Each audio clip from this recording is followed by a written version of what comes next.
The car dropped us at the building on Tremont Street. We went in, and as the elevator doors closed on us, I noticed that all Malone's twitching had suddenly stopped. "I'm sorry," he said. His eyes were fixed on the floor. "I'm real sorry for this, Bill." "You're sorry for what?" He didn't answer. I had to hear it from the commissioner. Chapter 2. Boston PD legend says that the visitor's chair in the commissioner's office is an old electric chair. I'd heard whispers around the department that some sadistic jerk occupying the top job had acquired the chair from a prison auction in Ohio and simply cut the straps and headgear off to make it acceptable for the office. Malone and I entered and took 2 identical chairs, either of which might indeed have been an old Sparky sourced from the depths of the Midwest. The wood was eerily warm, and there were gouges in the arms that perfectly fit my fingernails.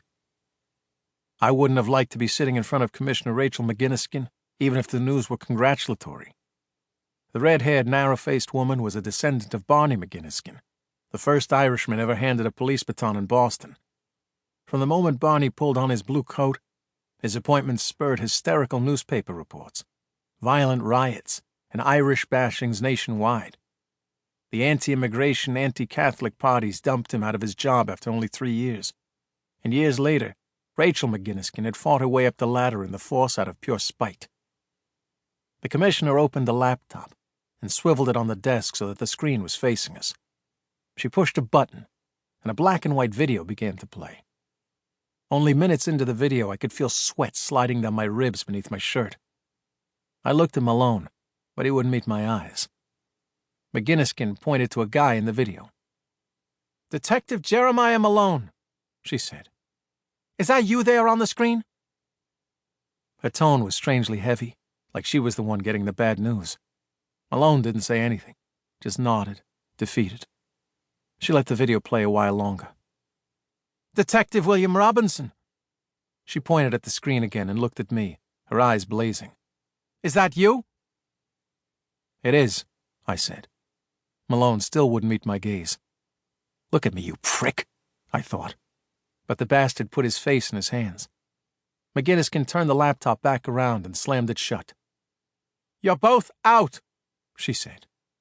The muscles in her jaw and temples were so tight they bulged from beneath the skin. "And I've got to admit, gentlemen, after seeing that tape, it gives me great pleasure to say it. There's no place in my police force for people like you. Your discharge will take effect immediately. If I hear that either of you have inquired about pensions, I'll make sure you can't get a job in this city as a fucking mall cop." McGinniskin swept her hair back from her temples, chasing composure. "Give me your badges and your weapons," she said. It was hard for me to get out of the chair. Gravity seemed to have tripled.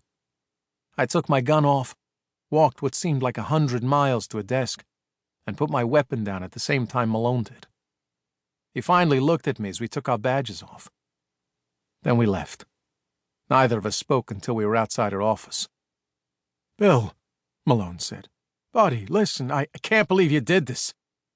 I was shaking all over. "I can't believe you did this to us. We're out. That's it, it's over. You lying, backstabbing piece of shit." My job. My city. The walls of the old stone building were pulsing around me, closing in. Malone had killed us. We were being expelled from the living thing. Shed like dead skin, like waste. I couldn't breathe. "I'm so sorry, Bill." Malone sounded panicky. "I was trying to—" I grabbed my partner by the shirt and slammed him into the wall beside McGinniskin's door. It was all I could do not to knock his teeth out right there. I put a finger in his face and eased the words out from between my locked jaw. "You and me," I said. "We're done." Chapter 3. 2 years and 5 months later. The death toll was 8, according to Klein's count. He knew it was narcissistic, but every day he sat under the big bay windows on the second floor of his house, where he could see the ocean beyond the cypress trees, and checked the papers for signs of his work. Some days he told himself he was being too proud, and other days he knew it was just good business. Since he had moved to the tiny seaside town of Gloucester, there had been 8 overdose deaths, 2 a month.